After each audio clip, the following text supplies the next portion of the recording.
പിതാവിൻ്റെയും പുത്രൻ്റെയും പരിശുദ്ധാത്മാവിൻ്റെയും നാമത്തിൽ ആമേൻ. ഷാലോം ടെലിവിഷനിലൂടെ തിരുവചനം ശ്രവിക്കുന്ന നിങ്ങളെ എല്ലാവരെയും ദൈവം സമൃദ്ധമായി അനുഗ്രഹിക്കട്ടെ എന്ന് ഞാൻ പ്രാർത്ഥിക്കുകയാണ്.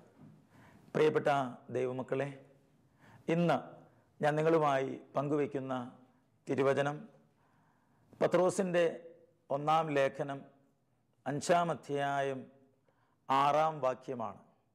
ദൈവത്തിൻ്റെ ശക്തമായ കരത്തിൻ കീഴിൽ നിങ്ങൾ താഴ്മയോടെ നിൽക്കുവിൻ, അവിടുന്ന് തക്ക സമയത്ത് നിങ്ങളെ ഉയർത്തിക്കൊള്ളും. നിങ്ങളുടെ ഉത്കണ്ഠകളെല്ലാം അവിടുത്തെ ഏൽപ്പിക്കുവിൻ, അവിടുന്ന് നിങ്ങളുടെ കാര്യത്തിൽ ശ്രദ്ധാലുവാണ്.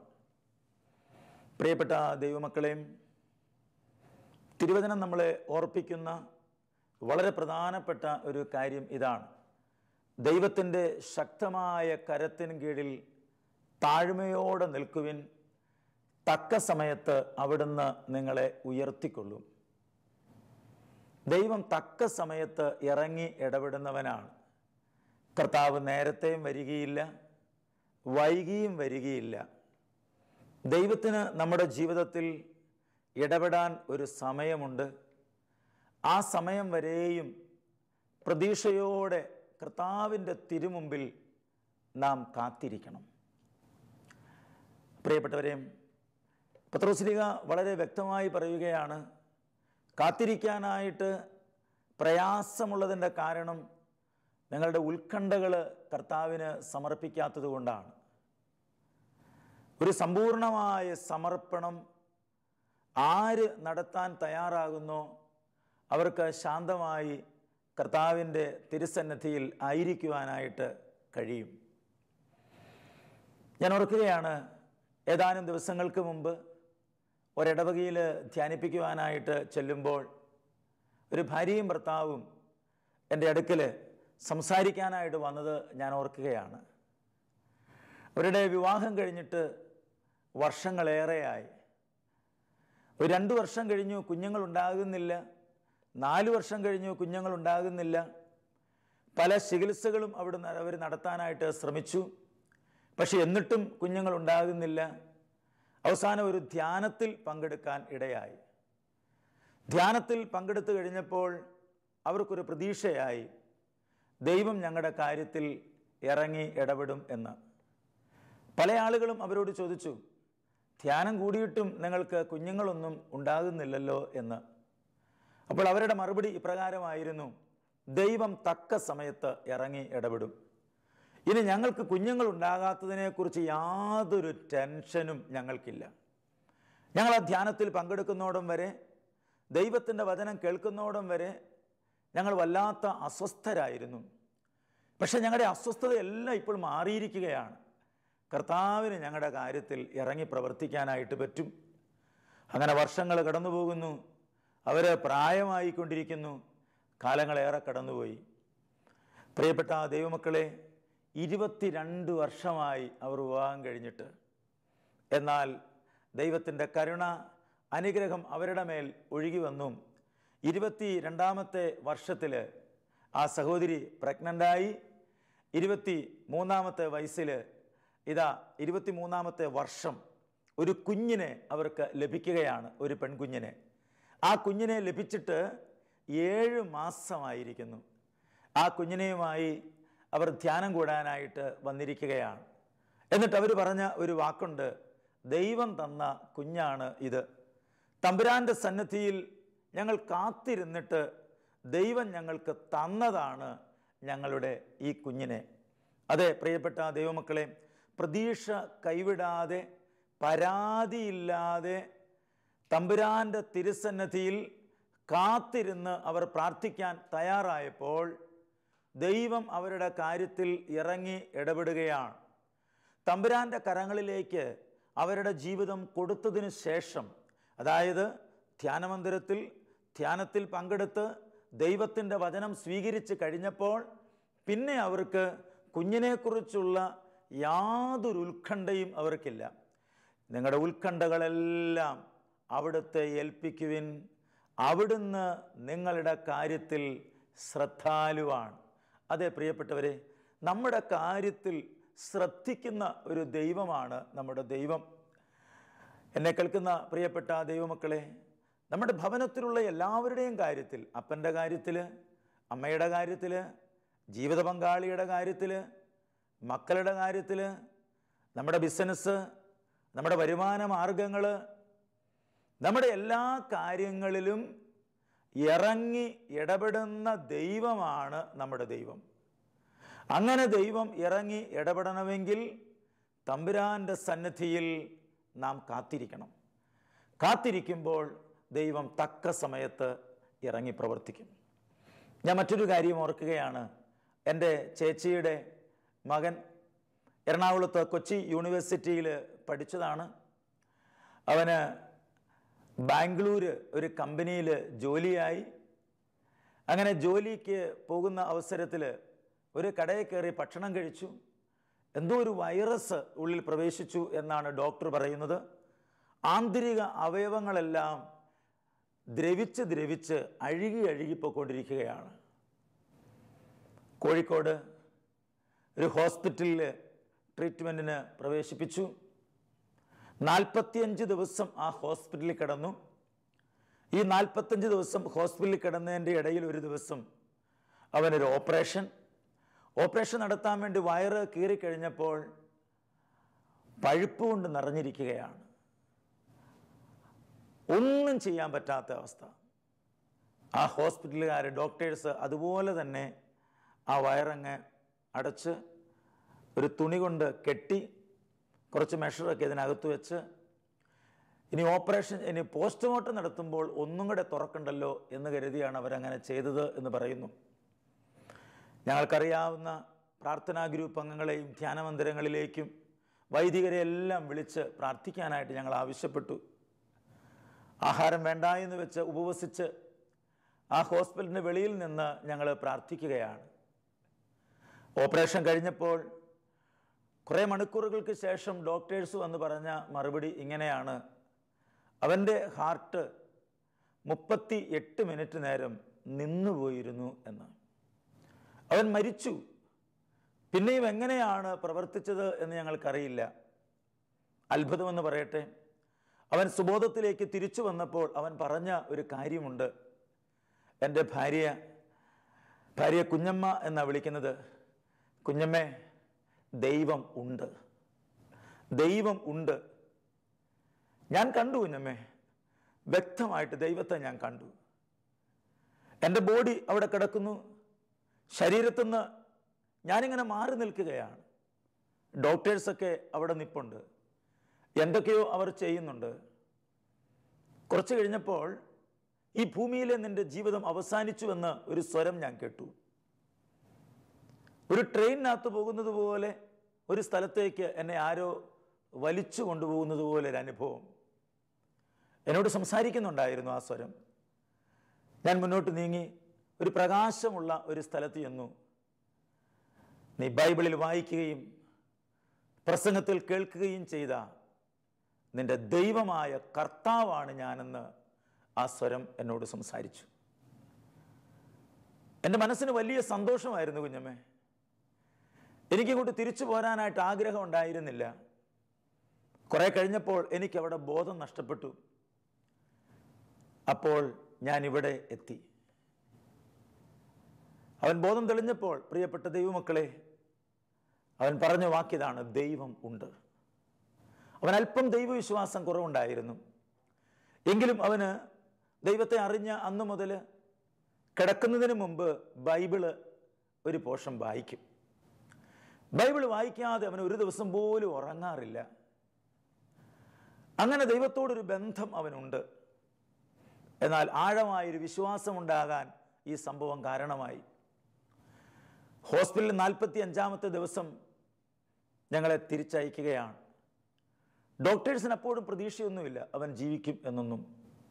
കുറച്ച് ദിവസം മുന്നോട്ട് പോയെങ്കിലായി.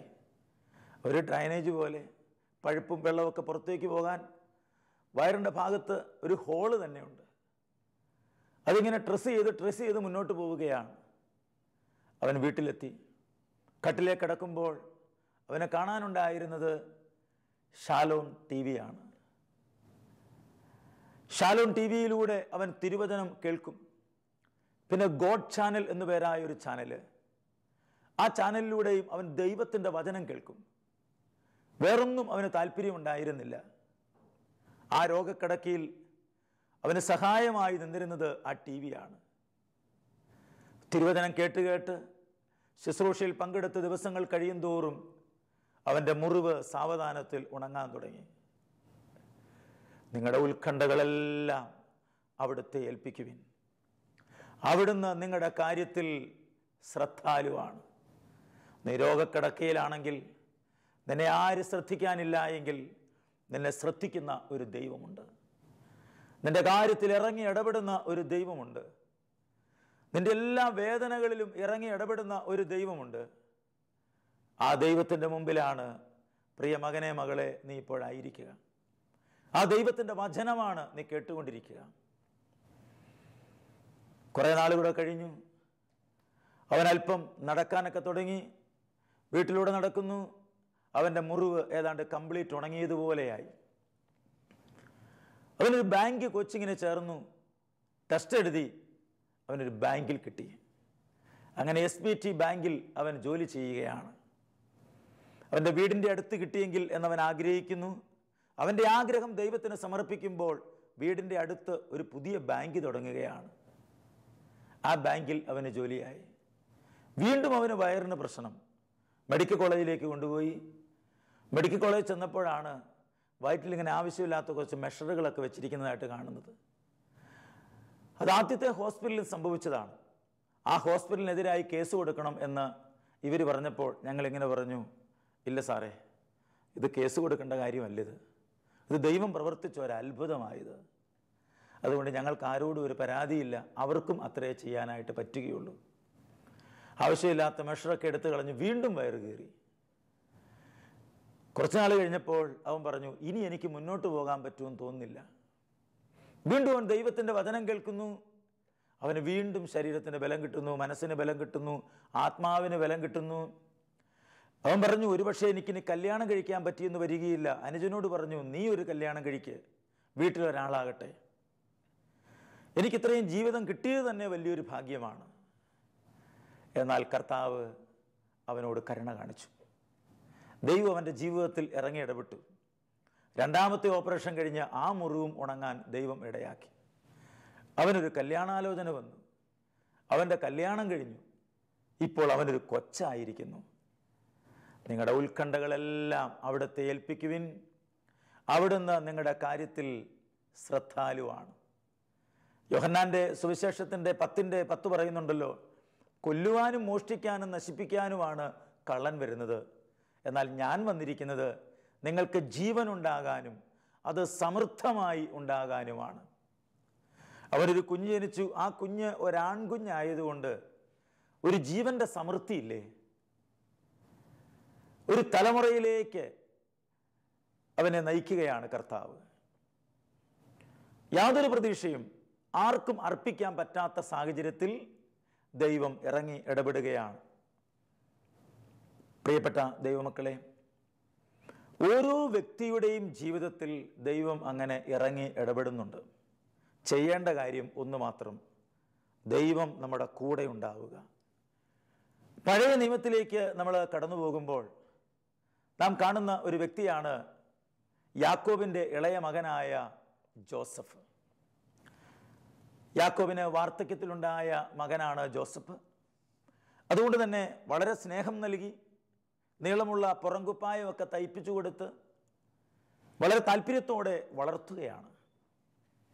അങ്ങനെ മുന്നോട്ട് പോകുന്നു. ഈ അപ്പൻ ജോസഫിനെ കൂടുതൽ സ്നേഹിക്കുന്നത് പോലെ ചേട്ടന്മാർക്ക് തോന്നി. ചേട്ടന്മാർക്ക് അനുജനോട് അസൂയയായി. ഒരു ദിവസം അനുജൻ ഒരു സ്വപ്നം കാണുകയാണ്. ഈ ജോസഫ് സൂര്യനും ചന്ദ്രനും നക്ഷത്രങ്ങളും എല്ലാം താണു വണങ്ങി ജോസഫിൻ്റെ മുമ്പിൽ വന്ന് നിൽക്കുന്നു. വേറൊരു ദിവസം ജോസഫ് വേറൊരു സ്വപ്നം കണ്ടു. ഒരു പാടത്ത് അവരെല്ലാം കൊയ്തുകൊണ്ടിരിക്കുന്നു. ജോസഫിൻ്റെ കറ്റ മാത്രം എഴുന്നേറ്റ് നിൽക്കുന്നു, ബാക്കി കറ്റയെല്ലാം കുമ്പിട്ട് നിൽക്കുന്നു. യാക്കോബിനോട് ഈ കാര്യം പറഞ്ഞു കഴിഞ്ഞപ്പോൾ യാക്കോബിന് കാര്യം മനസ്സിലായി. ചേട്ടന്മാർ പറഞ്ഞു, നീ ഞങ്ങളുടെ മേൽ ഭരണം നടത്തുമെന്നാണോ പറഞ്ഞു വരുന്നത്? അതൊന്നും അറിയാൻ പാടില്ല. ഒരു സ്വപ്നം ഞാനിങ്ങനെ കണ്ടു. പ്രിയപ്പെട്ട ദൈവമക്കളെ, നാളുകൾ അങ്ങനെ കടന്നുപോയി. ജോസഫിൻ്റെ ചേട്ടന്മാർ ആട് മേയ്ക്കാനായിട്ട് പോയപ്പോൾ യാക്കോബ് ജോസഫിനെ വിളിച്ചിട്ട് പറഞ്ഞു, നിന്റെ ചേട്ടന്മാർ സുഖമായിട്ടിരിക്കുന്നോ എന്ന് അന്വേഷിച്ചിട്ട് വരിക. അപ്പൻ്റെ വാക്ക് കേട്ട് ഇറങ്ങിപ്പോകുന്ന ജോസഫ് ദൂരെ വെച്ച് തന്നെ ചേട്ടന്മാരെ കാണുകയാണ്. ചേട്ടന്മാർ ജോസഫിനെയും കണ്ടു. വളരെ സന്തോഷത്തോടെ ജോസഫ് ചേട്ടന്മാരുടെ അരികിലേക്ക് ഓടിച്ചെല്ലുകയാണ്. ചേട്ടന്മാർ തീരുമാനിച്ചു, ഇവന് വളർന്നു വരുന്നത് ശരിയല്ല, നമുക്കിവനെ കൊന്നുകളയാം. റൂബൻ എന്നു പേരായ സഹോദരൻ പറഞ്ഞു, കൊല്ലണ്ട, നമുക്കിവനെ പൊട്ടക്കിണറ്റിലേക്ക് പിടിച്ചിടാം. അങ്ങനെ സഹോദരന്മാർ ജോസഫിനെ പൊട്ടക്കിണറ്റിലേക്ക് പിടിച്ചിട്ടു. ബൈബിൾ പറയുന്നത് ജോസഫിൻ്റെ കൂടെ ദൈവം ഉണ്ടായിരുന്നു എന്നാണ്. അപ്പോഴാണ് മിതിയാൻകാരായ കുറേ കച്ചവടക്കാർ ആ വഴിയെ വരുന്നത്. ചേട്ടന്മാർ ജോസഫിനെ പൊട്ടക്കിണറ്റിൽ നിന്ന് വലിച്ചു കയറ്റി ഈ മിതിയാൻകാരായ കച്ചവടക്കാർക്ക് വിറ്റു. അവരെ ജോസഫിനെ കൊണ്ടുപോയി ഫറവോയുടെ സൈന്യാധിപനായിരുന്ന പൊത്തിഫാറിന് വിറ്റു. പൊത്തിഫാറിൻ്റെ വീട്ടിൽ എല്ലാ കാര്യങ്ങളും നോക്കി നടത്തി ചെയ്യുന്ന വ്യക്തി ജോസഫായിട്ട് മാറി. പൊത്തിഫാറിൻ്റെ ഭാര്യയ്ക്ക് ജോസഫുമായി പാപം ചെയ്യണം എന്നൊരാഗ്രഹം. ജോസഫ് പറഞ്ഞു, ഈ വീട്ടിൽ എല്ലാ കാര്യങ്ങളും നോക്കി നടത്തി ചെയ്യാൻ യജമാനൻ എന്നോട് പറഞ്ഞിട്ടുണ്ട്, പക്ഷെ നിന്റെ കാര്യം മാത്രം എന്നെ ഏൽപ്പിച്ചിട്ടില്ല. അതവൾക്ക് ദേഷ്യമുണ്ടാക്കി. അവൾ ജോസഫിനെ കടന്നു പിടിക്കാനായിട്ട് ശ്രമിച്ചു. ജോസഫ് പുറങ്കുപ്പായം പോലും വേണ്ട എന്ന് വെച്ച് അവിടുന്ന് ഓടി രക്ഷപ്പെടുകയാണ്. പൊത്തിഫാർ വന്നപ്പോൾ പൊത്തിഫാറിൻ്റെ ഭാര്യ ഒരു നുണക്കഥ പറഞ്ഞ് ജോസഫിനെ കാരാഗൃഹത്തിൽ അടച്ചു. ജോസഫ് തമ്പുരാൻ്റെ കരത്തിന് കീഴിൽ താഴ്മയോടെ നിൽക്കാൻ തയ്യാറായി. ആരോടും ജോസഫ് ഒരു വാദഗതി നടത്തുകയോ തർക്കിക്കുകയോ ബഹളം കൂട്ടുകയോ ഒന്നും ചെയ്യുന്നില്ല. ദൈവമറിയാതെയും അനുവദിക്കാതെയും തൻ്റെ ജീവിതത്തിൽ യാതൊന്നും സംഭവിക്കുന്നില്ല എന്ന് ജോസഫിന് അറിയാമായിരുന്നു. ദൈവമറിയാതെ ഒന്നും നമ്മുടെ ജീവിതത്തിൽ സംഭവിക്കുന്നില്ല. ദൈവം ഇത് കാണുന്നില്ലേ എന്ന് വേണമെങ്കിൽ നമുക്ക് ചോദിക്കാം. പക്ഷെ ദൈവം കാണുന്നുണ്ട്. എല്ലാം അറിയുന്ന ദൈവമാണ് നമ്മുടെ ദൈവം. പ്രിയപ്പെട്ട ദൈവമക്കളെ, ജോസഫ് ആ കാരാഗൃഹത്തിൽ കിടക്കുന്നു. ആ കാരാഗൃഹത്തിൽ നിന്നും ജോസഫ് സ്വതന്ത്രനാവുകയാണ്. ഒരു സ്വപ്നമാണ് ജോസഫിനെ കാരാഗൃഹത്തിൽ എത്തിച്ചതെങ്കിൽ വേറൊരു സ്വപ്നം മൂലം ജോസഫ് കാരാഗൃഹത്തിൽ നിന്ന് സ്വതന്ത്രനാവുകയാണ്. അത് ഫറവോ കണ്ട സ്വപ്നമാണ്. ഫറവോയുടെ സ്വപ്നം വ്യാഖ്യാനിക്കാൻ ജോസഫിനെ പുറത്തേക്ക് കൊണ്ടുവരികയാണ്. ജോസഫിൻ്റെ കൂടെ തടവറയിൽ കിടന്ന ഒരു പാനപാത്ര വാഹകനുണ്ടായിരുന്നു. അവൻ നേരത്തെ രക്ഷപ്പെടും എന്നുള്ള കാര്യം ജോസഫ് പ്രവചിച്ചതായിരുന്നു. അങ്ങനെ പ്രിയപ്പെട്ട ദൈവമക്കളെ, ജോസഫിൻ്റെ കൂടെ ദൈവമുണ്ടായിരുന്നതുകൊണ്ടും ജോസഫ് തമ്പുരാൻ്റെ കരങ്ങളിൽ തന്നെ സമർപ്പിച്ചതുകൊണ്ടും ജോസഫിൻ്റെ കാര്യത്തിലെല്ലാം ദൈവം ഇടപെടുകയാണ്. ജോസഫ് എവിടെയുണ്ടോ അവിടെയൊക്കെ അനുഗ്രഹമാണ്. ദൈവത്തിന് ജീവിതം സമർപ്പിച്ച ഒരു വ്യക്തി, ആ വ്യക്തി ഒരു കുടുംബനാഥനാണെങ്കിൽ ആ കുടുംബം അനുഗ്രഹിക്കപ്പെടും. ഒരു കുടുംബനാഥയാണെങ്കിൽ ആ കുടുംബം അനുഗ്രഹിക്കപ്പെടും. നമ്മൾ ഏത് തലത്തിലുള്ള വ്യക്തിയാണ് എങ്കിലും ദൈവത്തിന് സമർപ്പിച്ച ഒരു ജീവിതമാണ് നമ്മൾ നയിക്കുന്നതെങ്കിൽ, തമ്പുരാൻ്റെ കരത്തിന് കീഴിൽ താഴ്മയോടെ നിൽക്കുന്ന ഒരു ജീവിതമാണ് നമ്മുടേതെങ്കിൽ നമ്മൾ അനുഗ്രഹിക്കപ്പെടും. ഉയർത്തിയാൽ കർത്താവിൻ്റെ കരത്തിന് മുകളിൽ, ഉയർത്തിയില്ലെങ്കിൽ കരത്തിന് താഴെ. എവിടെയായിരുന്നാലും ഞാൻ എൻ്റെ കർത്താവിൻ്റെ കൂടെയല്ലേ. ഉയർത്തിയില്ലെങ്കിൽ കർത്താവിൻ്റെ ആ കരത്തിൻ്റെ തണലിൽ നമുക്കായിരിക്കാം. കഴിഞ്ഞ നാളിൽ ഒരാൾ എന്നോട് ഇങ്ങനെ പറഞ്ഞു, എൻ്റെ ബ്രദറെ, 10-18 വർഷമായി സാമ്പത്തികമായി ഭയങ്കര ഞെരുക്കത്തിലാണ്, ബുദ്ധിമുട്ടിലാണ്, മുന്നോട്ട് പോകാൻ ഒരു വഴിയുമില്ല. ഞാൻ അദ്ദേഹത്തോട് ചോദിച്ചു, എത്ര വർഷമായെന്നാണ് പറഞ്ഞത്? 18 വർഷമായി. ഈ 18 വർഷമായി സാമ്പത്തിക ബുദ്ധിമുട്ടുണ്ടായിട്ടും ഇന്ന് വരെയും നിങ്ങളുടെ കാര്യങ്ങളൊക്കെ നടന്നില്ല. അതൊക്കെ നടന്നു. അതാര് നടത്തിയതാ? അത് ദൈവം നടത്തിയതാ. അങ്ങനെയാണെങ്കിൽ കുറച്ച് കാലഘട്ടം ദൈവം നമുക്ക് ഒരു ഞെരുക്കത്തിൻ്റെയും സഹനത്തിൻ്റെയും വേദനയുടെയും ഒരു കാലഘട്ടം ദൈവം നമുക്ക് അനുവദിച്ചു തന്നതാണ്. അതുകൊണ്ട് തമ്പുരാൻ്റെ കരത്തിന് കീഴിൽ നമുക്ക് താഴ്മയോടെ നിൽക്കാം. ദൈവം തക്ക സമയത്ത് ഇറങ്ങി ഇടപെടും. ഒരിക്കലും നമ്മൾ തകർന്നു പോകാൻ ദൈവം അനുവദിക്കില്ല പ്രിയരെ. നമ്മുടെ കുടുംബം തകർന്നു പോകാൻ, നമ്മുടെ ജീവിതം തകർന്നു പോകാൻ അനുവദിക്കുകയല്ല ദൈവം. ദൈവം ഇറങ്ങി ഇടപെടുക തന്നെ ചെയ്യും. ബൈബിളിലെ പത്രോസിൻ്റെ ലേഖനത്തിൽ നമ്മൾ ഇങ്ങനെയാണ് വായിക്കുക. 1 പത്രോസ് 5-ാം അധ്യായം അതിൻ്റെ 10-ാം വാക്യത്തിൽ നാം ഇങ്ങനെ വായിക്കുകയാണ്: തൻ്റെ നിത്യമഹത്വത്തിലേക്ക് ക്രിസ്തുവിൽ നിങ്ങളെ വിളിച്ചിരിക്കുന്ന അനുഗ്രഹദാതാവായ ദൈവം നിങ്ങളെ അല്പകാലത്തെ സഹനത്തിന് ശേഷം പൂർണ്ണരാക്കുകയും സ്ഥിരീകരിക്കുകയും ശക്തരാക്കുകയും ചെയ്യും. ഒരല്പകാലത്തെ സഹനവും ഒരല്പകാലത്തെ വേദനയൊക്കെ നമ്മുടെ ജീവിതത്തിലുണ്ട് പ്രിയരെ. അതിനുശേഷം ദൈവം നമ്മളെ സ്ഥിരീകരിക്കും, സ്ഥിരപ്പെടുത്തും. കർത്താവ് നമ്മളെ ശക്തരാക്കും. കർത്താവ് നമ്മളെ ബലപ്പെടുത്തും. ഏത് സാഹചര്യത്തിലൂടെയും കടന്നു പോകാൻ തക്ക വിധത്തിൽ കഴിവുള്ളവരാക്കി ദൈവം നമ്മളെ രൂപാന്തരപ്പെടുത്തും.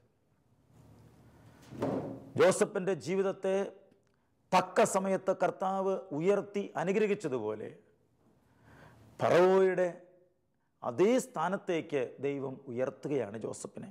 ഫറവോ പറഞ്ഞൊരു വാക്കുണ്ട്: ഞാനിവിടെ ഇരിക്കുക മാത്രമേ ചെയ്യുകയുള്ളൂ, ഈ രാജ്യത്തെ മുഴുവനും കാര്യവും ചെയ്യേണ്ട വ്യക്തി നീയാണ്. ആ ഫറവോ തന്നെ ജോസഫിനെ വിളിക്കുന്ന ഒരു പേരുണ്ട്, സാഫ്നത്ത് ഫാനേയ. ദൈവം പറയുന്നു, അവൻ ജീവിക്കുന്നു. ഒരു ഈജിപ്ഷ്യൻ നെയ്മാണ്. ദൈവം പറയുന്നു, അവൻ ജീവിക്കുന്നു. പലരും ജോസഫ് മരിച്ചുപോയി, തകർന്നുപോയി, എല്ലാം തീർന്നുവെന്ന് ജോസഫിനെ കുറിച്ച് ചിന്തിക്കുമ്പോൾ ദൈവം പറയുകയാ, അവൻ ജീവിക്കുന്നു. അതെ പ്രിയപ്പെട്ട ദൈവമക്കളെ, ആ ദൈവം നമ്മുടെ കാര്യത്തിൽ ഇറങ്ങി ഇടപെടുകയും നമ്മുടെ ജീവിതത്തെ അവിടുന്ന് വിശുദ്ധീകരിക്കുകയും ചെയ്യും. അബ്രാഹത്തിൻ്റെ ജീവിതത്തിലേക്ക് കടന്നു വന്നു കഴിഞ്ഞാൽ ആ മകനെയുമായി മലയുടെ മുകളിലെത്തി കത്തിയെടുത്ത് വെട്ടാൻ തുടങ്ങുന്ന സമയത്തല്ലേ ദൈവം ഇറങ്ങി ഇടപെടുന്നത്. വെട്ടാൻ തുടങ്ങുന്നു എന്ന് പറയാൻ പറ്റുകയില്ല, വെട്ടി എന്ന് പറയുന്നതാണ് ശരി. ഒരു പള്ളിയിൽ അബ്രാഹത്തിൻ്റെ ബലിയർപ്പണം ചിത്രീകരിച്ചിരിക്കുന്നത് ഒരു ഫോട്ടോ, ഒരു ഐക്കൺ ഞാൻ കാണാൻ ഇടയായി. അബ്രാഹം വെട്ടുന്ന അവസരത്തിൽ ദൈവദൂതൻ കയ്യെ കയറി പിടിച്ചിരിക്കുകയാണ് അബ്രാഹത്തിൻ്റെ കയ്യിൽ. അത് സത്യമാണെന്ന് എനിക്ക് തോന്നുക. കാരണം ദൈവദൂതൻ കയ്യിൽ പിടിച്ചില്ലെങ്കിൽ ഉറപ്പായിട്ടും ആ കുഞ്ഞ് 2 കഷ്ണമാകും. അപ്പോഴാണ് ദൈവം ഇറങ്ങി ഇടപെടുന്നത്. അബ്രാഹം കുഞ്ഞിൻ്റെ മേൽ കൈവയ്ക്കരുത്, അത് ആ മുൾപ്പടർപ്പിൽ ഉടക്കിക്കിടക്കുന്ന കുഞ്ഞാട്. ഒരുപക്ഷെ അങ്ങേ നിമിഷത്തിലായിരിക്കാം ദൈവം ഇറങ്ങി ഇടപെടുന്നത്. ഏറ്റവും ഒടുവിൽ ഇനി എന്ത് ചെയ്യും എന്നറിയാൻ പാടില്ലാതെ നിൽക്കുന്ന സമയത്ത് ദൈവം ഇറങ്ങി ഇടപെടും. അതുകൊണ്ട് ശാന്തമായിട്ട് നിൽക്കണം. നമ്മൾ തനിയെ ഒരു തീരുമാനമെടുക്കരുത്. ചില ആളുകൾ ദൈവസന്നിധിയിൽ തന്നെ സമർപ്പിക്കാൻ പറ്റാത്തത് കൊണ്ട് അവർ തന്നെ അവരുടെ ജീവിതം അവസാനിപ്പിക്കാനും അവർ തന്നെ ഈ പ്രശ്നത്തിന് പരിഹാരം കാണാനും ശ്രമിക്കുകയാണ്. ഒരിക്കലും അങ്ങനെ ചെയ്യരുത്. ദൈവത്തിൻ്റെ ശക്തമായ കരത്തിന് കീഴിൽ താഴ്മയോടെ നിൽക്കുവിൻ. തക്ക സമയത്ത് അവിടുന്ന് നിങ്ങളെ ഉയർത്തും. നിങ്ങളുടെ ഉത്കണ്ഠകളെല്ലാം അവിടുത്തെ ഏൽപ്പിക്കുവിൻ. അവിടുന്ന് നിങ്ങളുടെ കാര്യത്തിൽ ശ്രദ്ധാലുവാണ്. നിങ്ങളുടെ മക്കളുടെ കാര്യത്തിൽ, പ്രിയപ്പെട്ടവരുടെ കാര്യത്തിൽ, ബന്ധുക്കളുടെ കാര്യത്തിൽ, നിങ്ങളുടെ എല്ലാ കാര്യങ്ങളിലും ദൈവം ശ്രദ്ധാലുവാണ്. ആ ശ്രദ്ധാലുവായ ദൈവത്തിനായി നമ്മുടെ ജീവിതം സമർപ്പിക്കാം. ആ ദൈവത്തിൻ്റെ സ്വരം നിരന്തരം കേട്ട് നമുക്ക് വളരാം. നമുക്ക് പ്രാർത്ഥിക്കാം.